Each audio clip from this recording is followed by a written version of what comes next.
یہاں پہ ہمارے ایک بڑا عجیب سا مسئلہ ہے، اور وہ مسئلہ ہے کہ ایشو بنا لیا گیا، اذان ہو رہی ہے روک دو مجلس، نماز کا ٹائم ہے روک دو داری ماتم داری، فارغ بیٹھ کے میچ دیکھتے رہیں گے، کہیں گے نا نماز کا بتائیں 2 اوور دیکھ۔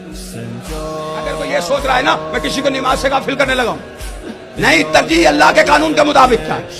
سب سے بڑا عمل نماز ہے، اتنا بڑا عمل ہے کہ صادق مولا فرماتے ہیں تارک الصلاۃ کافر ہے، جو نماز چھوڑے جان بوجھ کے، فرمایا وہ کافر ہے جو نماز نہیں پڑھتا۔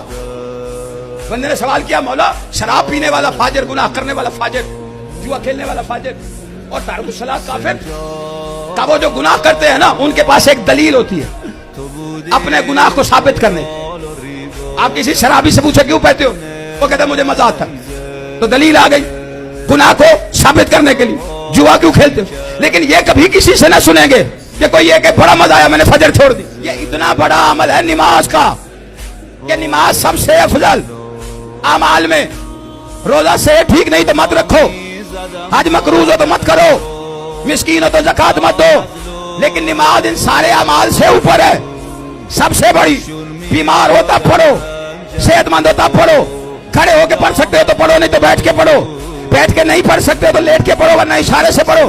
جہاں تک کہ اگر ڈوب رہے ہو اور اس وقت کے جس وقت ڈوب رہے ہو، جس نماز کا وقت ہے اس کی نیت کر کے ڈوبو۔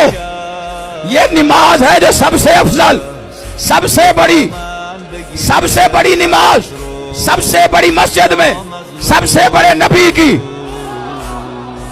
پشت پہ حسین بیٹھ گیا، اللہ نے نہیں کہا نماز روک، اللہ نے نہیں کہا توڑ، کہا اسے بیٹھا رہنے جب تک اس کی مرضی۔